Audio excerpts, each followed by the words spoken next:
Allora, stiamo parlando sempre del settore turistico e l'accordo diciamo così, il modo per trovarsi anche con i comuni del Veneto, quindi la situazione adesso è posta sulle tasse. Tanti diversi ci hanno scritto: Presidente Michielli, a fronte di dati preoccupanti perché il saldo annuale negativo del Veneto è di 14.500 posti di lavoro persi e un calo delle assunzioni pari al 45%, quindi numeri spaventosi, lavorare sulla tassazione, chiedono i cittadini, chiedono i lavoratori, gli addetti ai lavori, è possibile? Ma guardi, io quello che posso dirle è: vediamo cosa hanno fatto gli altri paesi. Con una premessa: ci rendiamo perfettamente conto di essere il paese più indebitato, non della sola Unione Europea, quindi un paese che ha meno elastico, se mi passa l'affermazione, per potersi indebitare in favore dei propri imprenditori. La Germania ha dato io odio sto termine, mi scusi, li chiamo risarcimenti, perché ristoro francamente sembra una presa in giro. Fino all'80% del fatturato dell'anno precedente, che significa che ogni singolo albergo, rimango in tema alberghi, ma il ristorante è lo stesso, hanno ricevuto centinaia di migliaia di euro, chi 10.000 se fatturava 20.000 euro, chi centinaia di migliaia se non milioni di euro per i più grossi. La Francia lo stesso, con aliquote leggermente diverse, qualcosina di meno. L'Inghilterra ha fatto questa operazione e gli Stati Uniti hanno fatto questa operazione, per cui lei in questo momento, se va a parlare con i miei colleghi, felici non sono, perché un imprenditore di avere l'azienda chiusa non è mai felice, sia chiaro, però perlomeno sotto il profilo economico stanno continuando a pagare, tanto per dirne una, loro stanno continuando a pagare serenamente i loro mutui, pagano serenamente le loro scadenze fiscali, perché comunque liquidità ne hanno avuta anche se non hanno lavorato. La situazione in Italia qual è? Quella di aver fatto, lì concordo con la dottoressa Venturini, abbiamo fatto elemosina a tutti, elemosina anche costosissima, perché vorrei ricordare che il cashback cuba 4 miliardi, e il disgraziato bonus vacanze cubava 2 miliardi e 7, 3 miliardi, quindi sono già 7 miliardi che, se li avessimo dati direttamente alle aziende, avremmo dato quei risarcimenti pari a quelli che sono stati dati negli altri paesi dell'Unione Europea. Le faccio il mio di esempio: io ho un albergo da 70 camere, ho preso 3.000 euro. Cosa ci faccio con 3.000 euro? Ok? E poi gli albergatori, le tasse, è doveroso pagare le tasse, per carità, ma da che mondo è mondo gli imprenditori hanno pagato le tasse e hanno pagato il personale dipendente con gli incassi che sviluppano. Avendo incassi sostanzialmente zero da un anno, vedo molto dura il poter pagare le tasse e il poter mantenere il personale. Concordo purtroppo nuovamente con la dottoressa Venturini: quando verrà a mancare il blocco dei licenziamenti saremo a lacrime e sangue, perché solo nel comparto alberghiero abbiamo calcolato 1 milione di posti a rischio. Ecco, voi avete mai parlato col governo relativamente al discorso di una tassazione, di ridurre le tasse? Questo ci chiedono gli imprenditori. Quindi... Il governo, sì, ma io capisco, allora, io comprendo perfettamente l'esasperazione dei miei associati. Il problema è che noi siamo in colloquio, in dialogo costante col governo, perché perlomeno quello non ci viene negato, ma sembra di sbattere la testa contro un muro. Veniamo rimpallati in continuazione. Noi abbiamo proposto ancora 8-9 mesi fa quello che poi è stato fatto dagli altri paesi sostanzialmente. Quindi smetterla con le elargizioni a pioggia, non servono a nulla, il bonus monopattini, il bonus televisori. Settimana scorsa, parlando con un mio dipendente, mi ha detto: visto che bello, ti danno il bonus per i televisori. Sì, dico, così dopo tu ti vedrai la televisione in 4K o come cavolo si chiama la nuova tecnologia, ma sarai un disoccupato. I soldi, da che mondo è mondo, vanno dati alle aziende, perché sono le aziende che hanno l'onere di creare il lavoro. In questo disgraziato paese purtroppo è passata per un trentennio l'idea che è il governo, che è lo Stato che dà il lavoro. Nei paesi di economia occidentale il lavoro lo danno gli imprenditori. Se tu soccorri la mia impresa con 100 in termini di spesa, mi consenti di tenere assunto il mio personale, chiaro, tenere chiaro. aperto l'esercizio, incassare e girare, per cui per te Stato c'è una resa di 200-300. Se dai elemosine a pioggia, 1.000 euro a tutti i miei dipendenti, questo e quello, non risolvi i problemi dei miei Accontenti dipendenti. un pochino tutti quanti.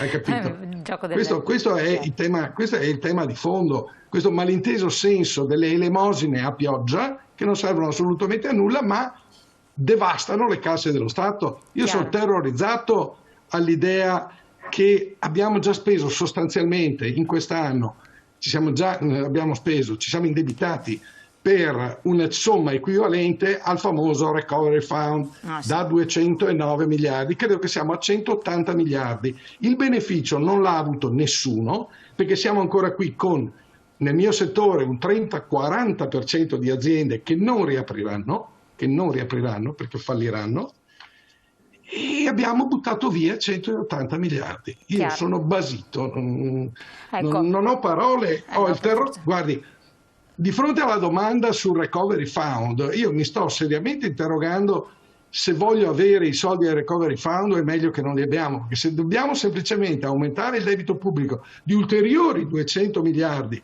noti che non lo pagherò io, lo pagheranno i ragazzi, i giovani, una delle categorie più disastrate in questo paese, verranno a pagare questo debito, ma se il debito non è finalizzato a spesa buona, ma è impegnato in spesa cattiva, cioè nell'elargire denaro, come si diceva prima, il cashback, queste cose, non portano ristoro all'economia, assolutamente. Chiaro.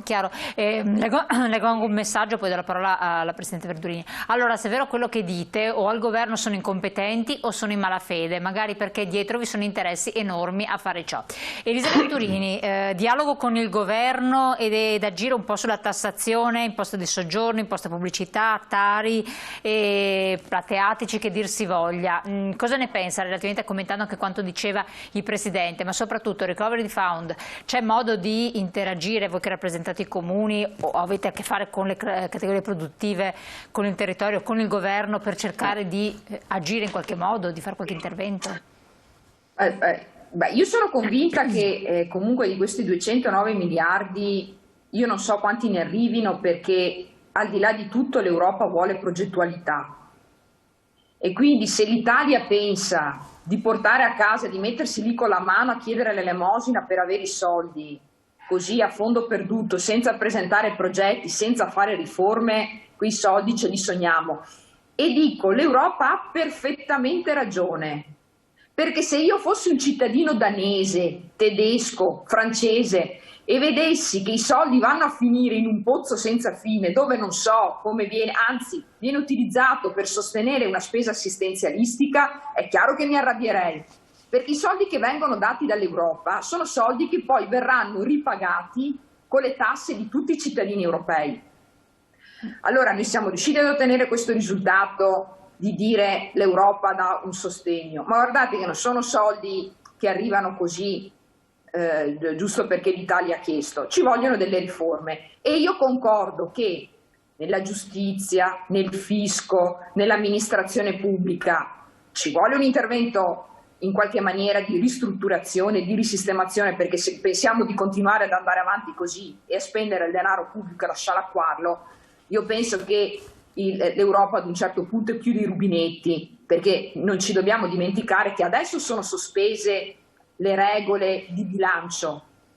Fino a poco tempo fa avevamo anche il patto di stabilità, ma guardate che nel prossimo futuro le regole ritorneranno, quindi dobbiamo cercare di capire come far diminuire il debito pubblico. Allora ritorno alla considerazione iniziale, io di questo governo non mi fido, anche il messaggio che ha scritto il telespettatore, ma allora sono in malafede, ci sono altri interessi. Io dico che c'è una visione sbagliata di fare politica e di amministrazione pubblica. C'è una visione che si basa sull'assistenzialismo, che penalizza le imprese, che non ha voglia di riformare, che vuole lasciare tutto com'è, magari con un sistema appunto assistenziale, di clientele. Ecco, bisogna andare oltre, avere una visione che è completamente diversa, e io non vedo che questo governo sia in grado di garantire qualcosa di diverso, o soprattutto di dare garanzie che poi l'Europa possa dire sì, di queste persone mi fido, perché viene ad essere un fatto di fiducia. Sulla possibilità poi di intervenire sulla tassazione, allora ci sono delle leve sulle quali interviene lo Stato, altre sulle quali può intervenire il Comune, però ritornando all'ambito del Comune, se noi interveniamo sulle tasse ci dobbiamo ricordare che noi diamo dei servizi a fronte delle tasse, perché l'ente comune è un ente che eroga servizi e non fa leggi, eroga servizi ai cittadini, quindi i soldi servono per erogare i servizi. Noi dobbiamo capire se ci sono le condizioni per poter diminuire la tassazione, garantendo comunque dei servizi e, ripeto, e non esponendo il comune a un danno erariale. Cioè noi dobbiamo tener conto di tutta una serie di elementi che possono permettere di ridurre le tasse, di garantire i servizi e di poter sostenere le nostre aziende. La difficoltà è questa e i tavoli servono a questo.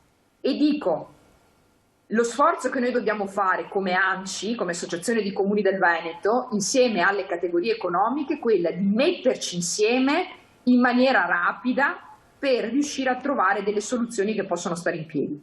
Chiaro, grazie. Torniamo su questi temi, pubblicità, pochi secondi, poi siamo di nuovo con voi. Ci sono molte aziende che hanno paura dell'usura, questo è un altro rischio anche per il settore turistico in modo particolare. Bene, siete a conoscenza, ne parliamo dopo la pubblicità.